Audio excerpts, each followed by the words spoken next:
In this video, we will review my new inner solar system ship called Goat Fucker Sally. Hope you like it. My other inner solar system designs haven't seen much attention lately. I've been focusing on getting a ship that can go out to the Shattered Planet with relative ease. That would be one of these ships. I have three nearly identical ships. These ships have 8 gigawatts of fusion power and just an absolute ton of legendary railguns with minimal collectors. And this can power through the max density asteroids at around 150 kilometers per second out by the Shattered Planet.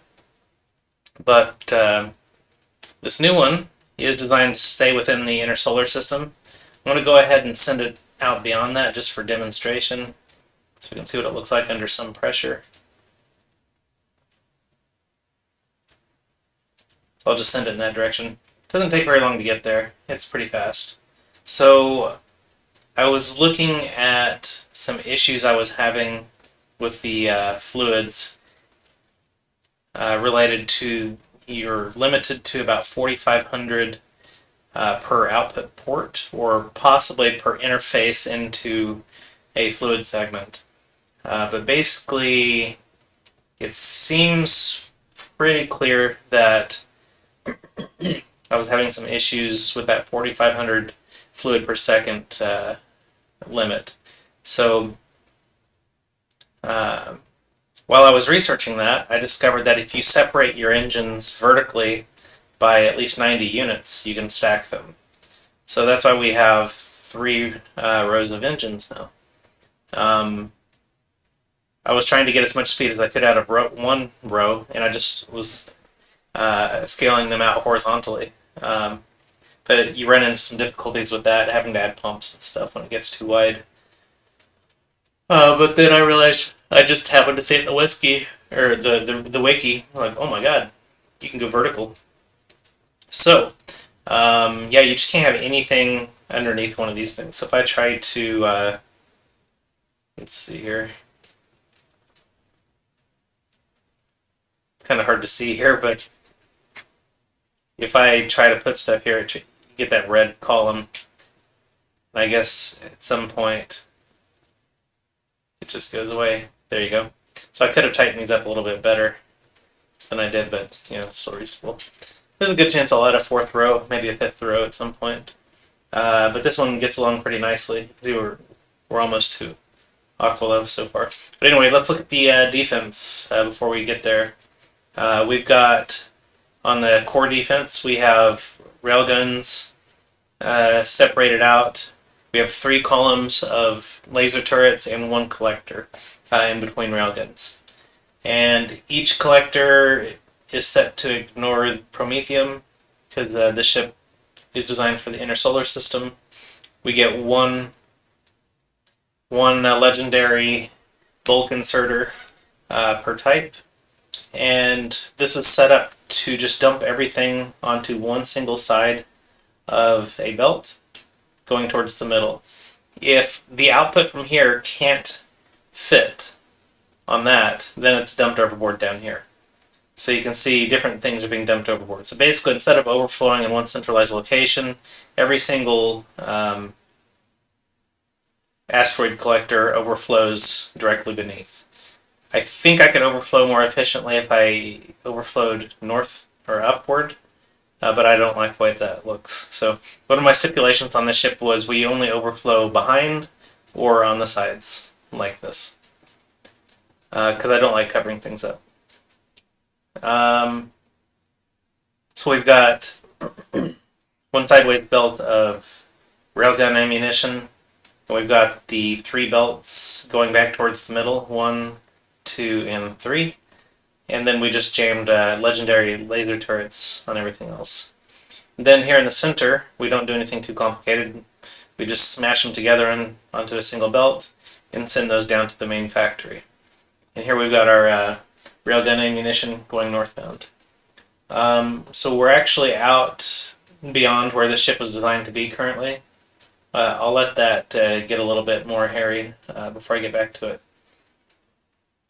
All right, so I did end up having to double my water production when I realized that we could go with 3 rows of engines. So we've got 4 clusters of water production fed by 4 units of ice production. And yeah, it's important to overflow everything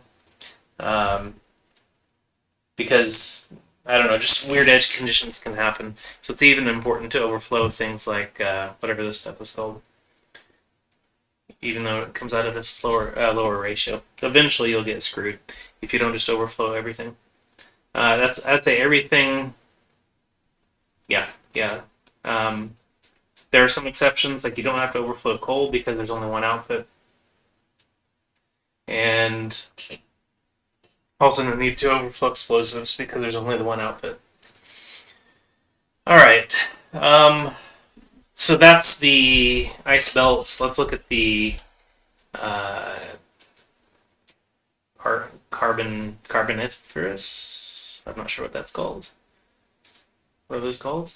Carbonic asteroid chunks. So we only need one processor for this. That gets us more than enough carbon for fuel production and coal production. Fuel production, it just dumps in at the top of 8 fuel production modules. And yeah, we just have to remember to overflow sulfur and carbon. Carbon's overflowing up here. So I could have saved some weight by just overflowing some stuff up here. I could maybe have brought that down, but my rule was to overflow over the side, so I'm trying to stick to that.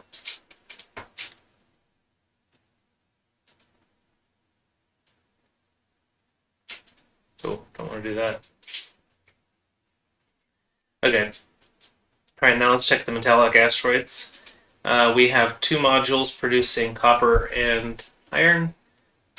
Probably we only need 1 of these. So this has done 30,000 units, and this one has done 14,000. So maybe it does need both.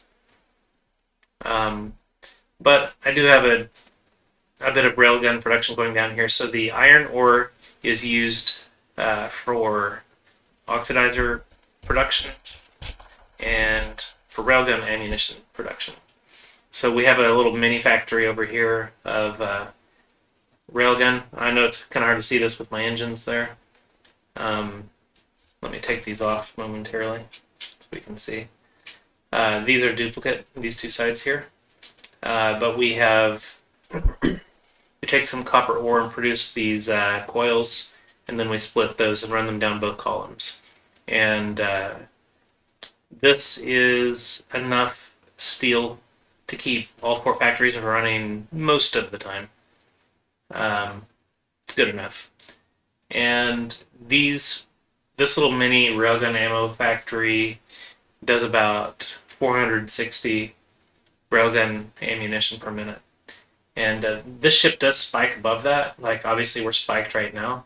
But you can see here when it was just kind of going back and forth, it only gets up to, I don't know, around 520, and then dips back down.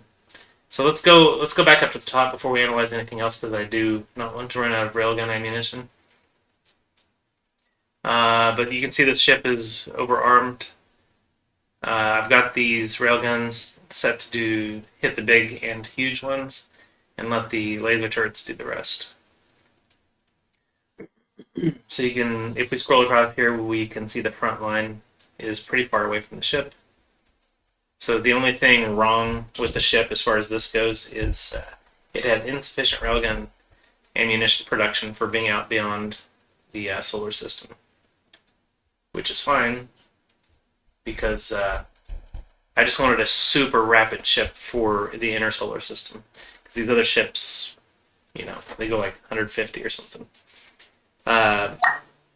These ships do actually do some pretty good speed. These are the 3 ships with the asterisk here. These are the 3 ships that I built to go to the Shattered Planet.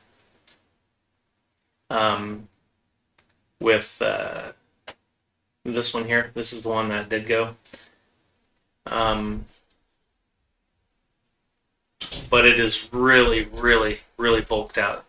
This one's capable of just under 8,000 railgun ammunition per second, per minute rather, and it will fire about 5,000 when it's in the max density.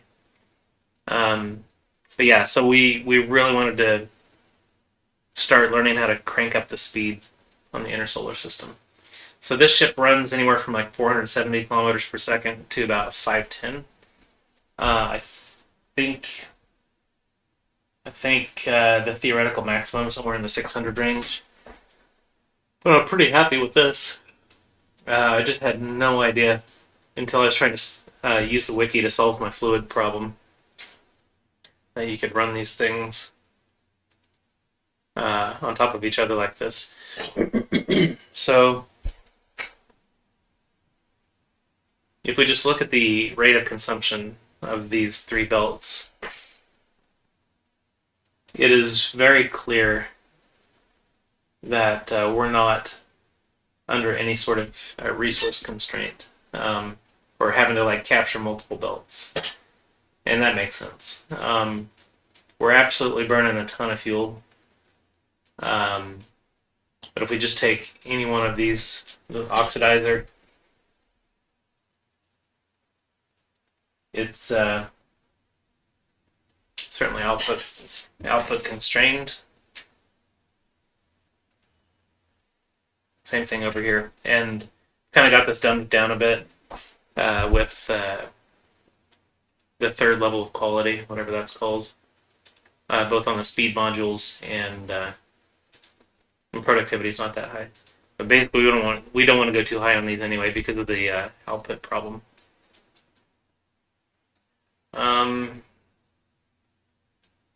Let's see if there's anything interesting. So we do need fuel pumps. This is a pretty big ship, so we want to isolate the fluid segments with pump arrays. And this is surprising to me. Did not expect to see these running at full speed. I see the problem. I messed that up.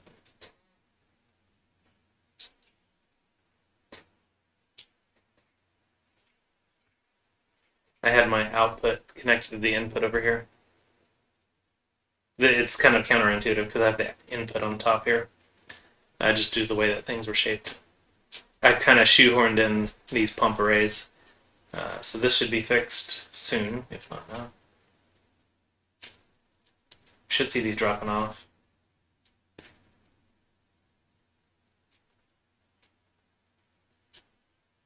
Yeah, those are filling up. We'll come back to that in a sec.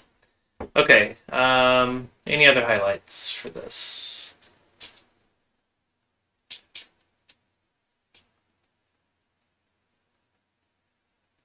Yeah, let's look at the power. So this is a kind of a truncated version of my 8 gigawatt fusion power plant from this ship. And I use these same modules, or like the land version of these, with power poles and stuff. I use those on the main planet, so we can see we have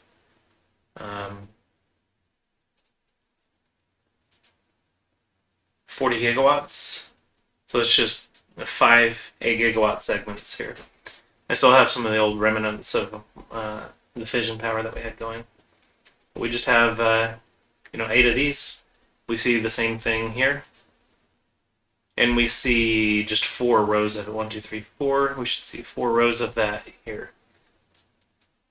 And I decided to arrange things a bit more vertically. You can see this shattered planet ship is arranged. It's just basically it's happy to use as much mass as it needs to be super robust. Because I didn't really know what to expect with max density. And but this one, I wanted to go leaner and meaner because I really wasn't sure how wide I was going to go with this one. But I did end up going pretty wide. From here out, from this first collector out, this is mirrored on both sides. so that makes maintenance a little bit easier.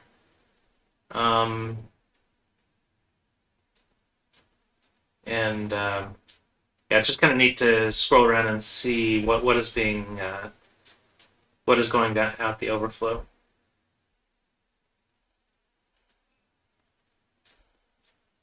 So if you're going through an ice-heavy area, that does put a lot of load on a single inserter. But I don't feel too bad about that because it is a legendary, pretty good rotation speed. Alright, so we explained the power. We just convert the fluids here. We have this, I don't know. I don't have to have this here anymore. But that's mainly here for when I copy paste the ship to get the fluids up and going. I have a similar thing here to kind of bootstrap the water system, but I have since turned off the water import on this one. So basically, I have to figure out what my goals are. Do I want to add 2 or 3 more rows of engines or not? This is a pretty solid design, and I'm not sure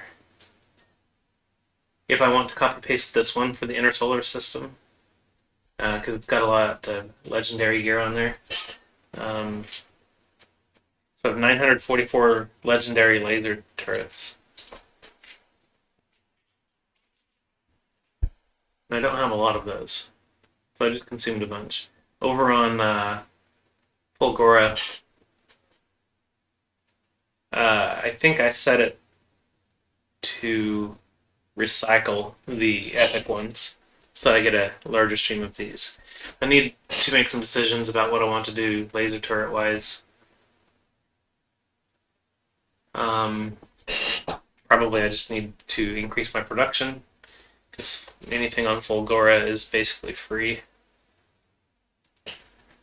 But yeah, it was a prototype, so I overbuilt.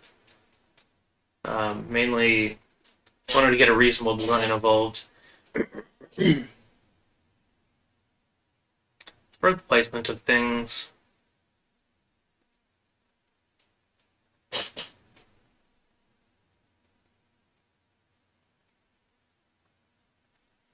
I'm not sure. Not really sure what I want to do. If I want to make any changes, just the water production system is pretty long. And if I fatten up anything, then that's just fewer engines I can put out there. And I would like to have a lot of engines.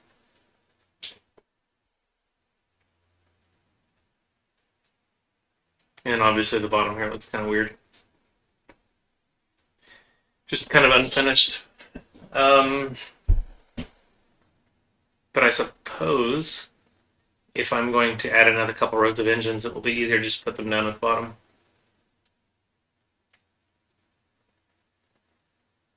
I probably should just give it a try and see how it feels. See if we have any fluid constraint issues. We have how many engines? 191 engines.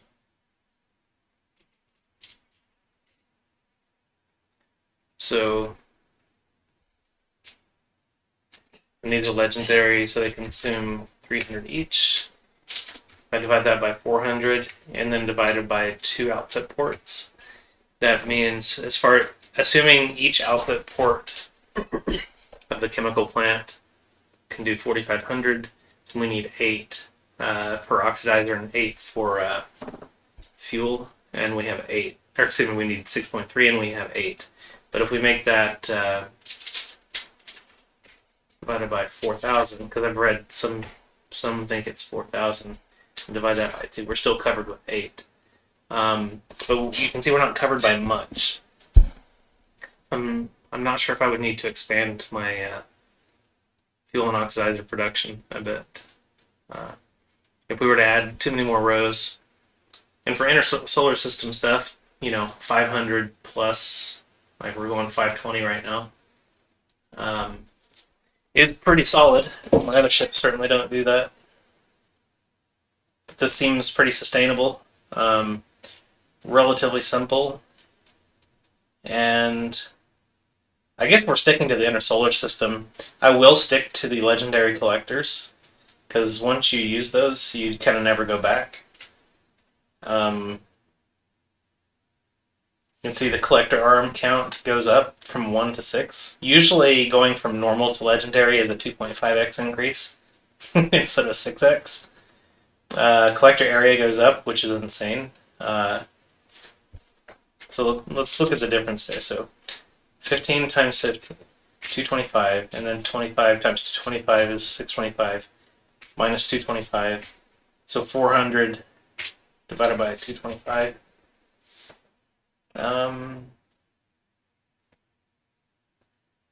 Oops, sorry, 650, 625. More than a 2.5x area increase, barely. Storage size goes up too. That's just, and the speed. The speed goes up by a little bit, not too much. That's more, it's like a 20-30% boost. But you can see all those things add up, and it's just like a completely different item. Just having multiple arms is insane. And